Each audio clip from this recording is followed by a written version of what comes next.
안녕하세요. 방구석 성경 만담 12번째 시간입니다. 말씀이 삶의 기준이 됨을 우리가 열왕기 상하를 통해서 계속 살펴보고 있죠. 지난 시간은 갈멜산 전투까지 살펴보았습니다.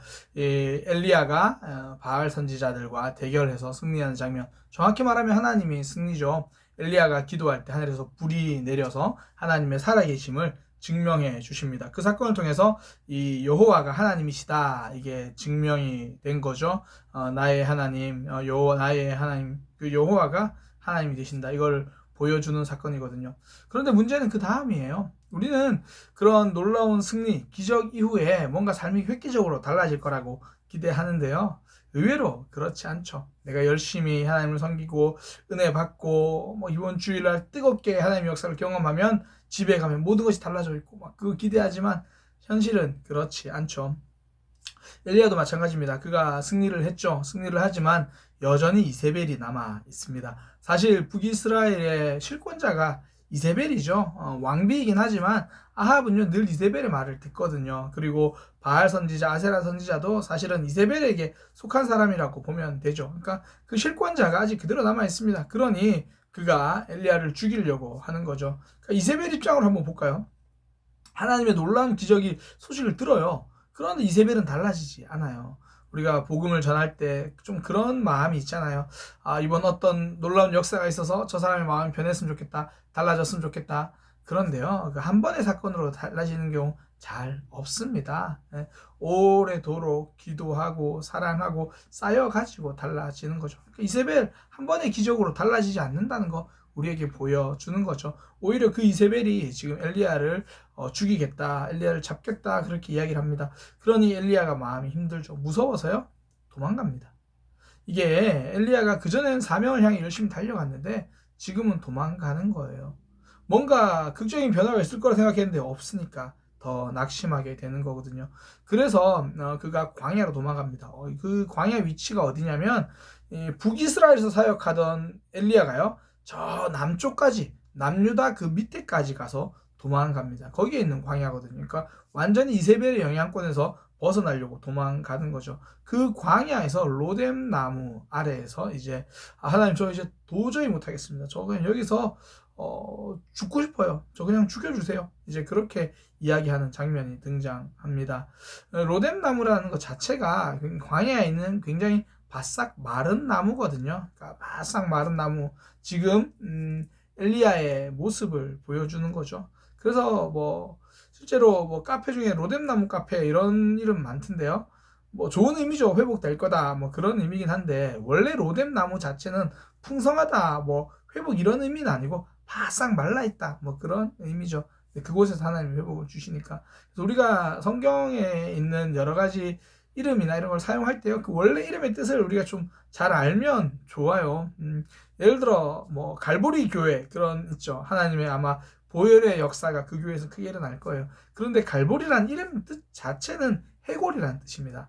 그 골고다, 그거를 헬라어로 갈보리, 그렇게 해서 이게 해골, 그 장소에서 예수님 십자가에 못 박히셨다고 해서 이제 그렇게 부르는 거거든요.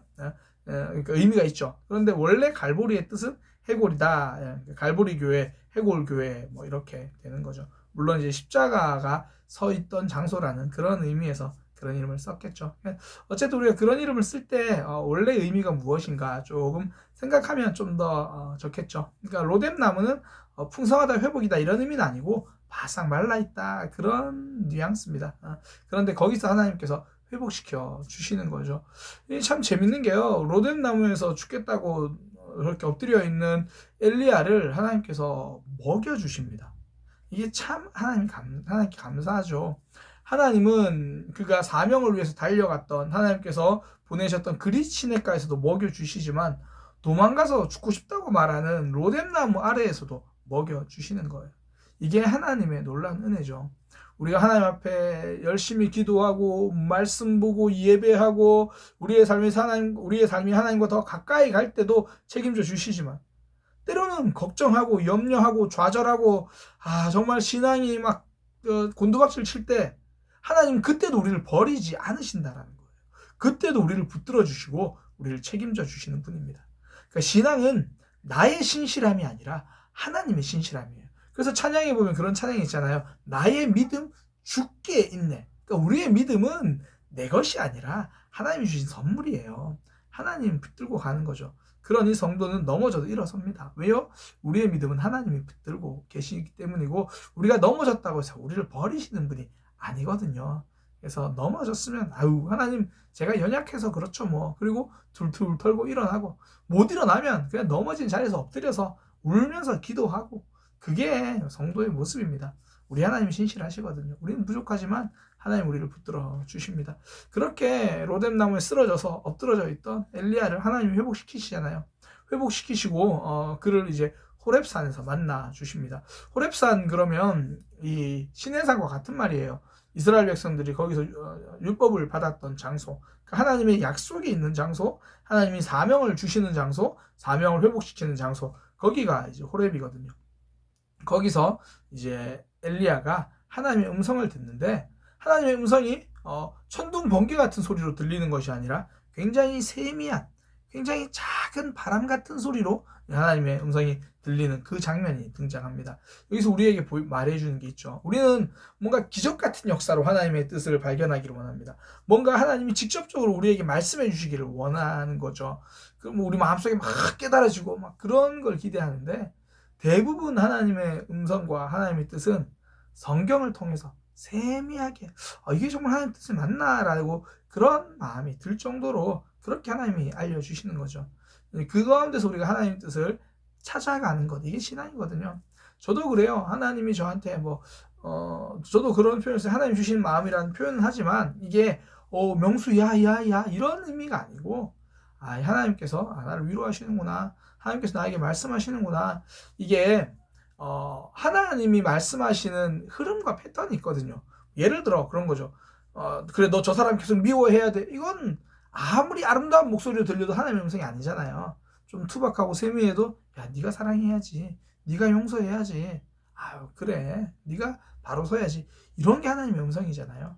이제 말씀을 계속 보면 그런 걸 분별할 수 있게 되는 거죠. 어떤 게 하나님 뜻이다. 그러니까 하나님이 막 이렇게 기적적으로 보여주시는 게 아니라 세미한 음성 가운데 하나님의 뜻이 있거든요.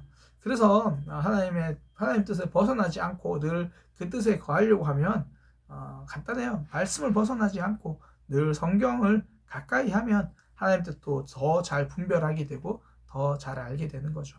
성경을 읽을 때도요, 하나님의 마음은 무엇일까? 하나님은 나에게 어떤 마음을 가지고 계실까? 그런 식으로 집중해서 보면요, 그 하나님의 뜻 알게 됩니다. 하나님은 기적같이 역사하시기도 하지만 대부분 세미한 음성으로 말씀해 주시죠. 특별히 지금 엘리야에게 그게 필요하잖아요. 엘리야는 기적을 보고도 지금 도망가고 기적을 보고도 넘어진 상황이죠. 그런 엘리야에게 하나님은 세미한 음성으로 알려주시죠. 그리고 지쳐 쓰러져서 저 못하겠습니다. 하나님 저밖에 이제 안 남았습니다. 저희 혼자서 뭘 해요? 그렇게 말을 하고 있을 때 하나님 아니야. 아직 7,000명이나 남아있어. 너 혼자 아니야. 그렇게 이야기를 해주시는 거죠. 저도 사명 감당할 때 언제 넘어지냐면 혼자 하는 것 같을 때. 사실은 혼자가 아닌데 그걸 놓치는 거죠. 하나님이 이제 그에게 그렇게 알려주시는 거죠. 그리고 힘들다라고 말한 엘리야에게 이제 그러면 사명을 다른 사람에게 이제 넘기게 되는 그런 장면이 등장합니다. 먼저는 엘리야 같은 경우에는 이제 엘리사에게 그 사명이 넘어가게 되고요. 또 하나 엘리사만 세우는 게 아니라 이스라엘 다음 왕도 준비합니다. 그러니까 아합의 바로 다음 왕은 아니고요. 오므리 왕조를 끝낼 예후라는 왕을 준비해 주시고요. 아람 왕까지 하나님이 직접 세우라고 그렇게 이야기를 하십니다. 이스라엘 왕이 아니고 이스라엘과 적대적인 관계에 있는 아람 왕도 하나님이 세우신다. 그걸 보여주시는 거거든요. 그렇게 하나님은 엘리야에게 다음 세대, 다음 사명자들을 알려주시는 거죠. 그리고 엘리야는 역사의 뒤안길로 사라집니다. 물론 엘리야가 나중에 21장에 한 번 더 등장하긴 해요. 근데 이건 사건이 시대순이 아니라서 그렇거든요. 어쨌든 엘리야는 그의 사명이 이제 마무리되고 다음 사람에게 그 사명이 넘어가는 거죠. 여기까지가 19장의 내용이고요. 20장에는 이스라엘과 아람의 전쟁 장면이 나와요.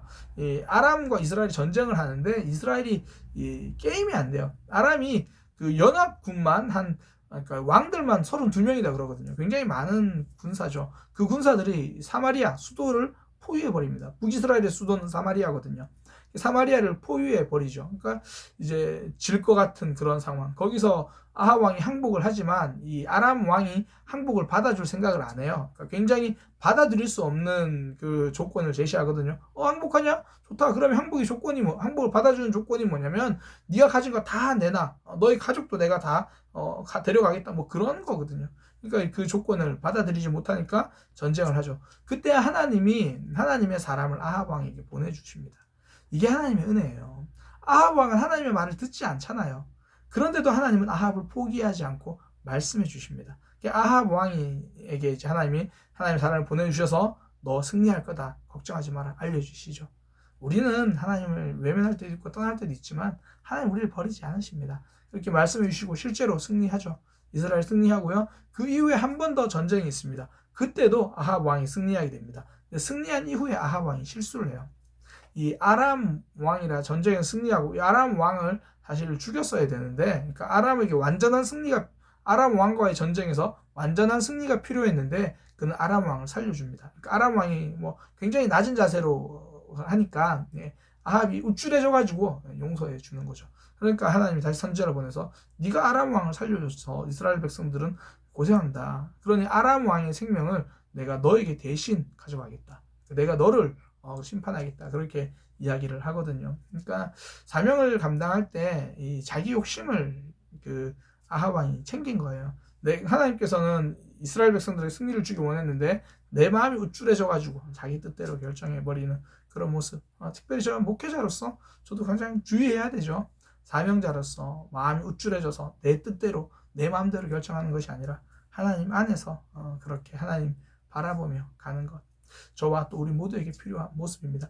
여기까지가 19장, 20장 내용이에요. 오늘 19장, 20장 함께 살펴보았는데요. 먼저는 엘리야의 모습을 통해서 그가 지치고 쓰러졌을 때도 그에게 찾아오신 하나님, 또 뭐 아합도 마찬가지죠. 그 하나님 말씀대로 잘 살지 못하지만 여전히 알려주시고 말씀해 주신 하나님, 우리를 버리지 않고 포기하지 않으신 하나님, 그 하나님을 오늘도 붙들고 살아가는 저와 여러분이 되기를 소망합니다. 이것으로 방구석 성경 만담 오늘 마치도록 하겠습니다. 감사합니다.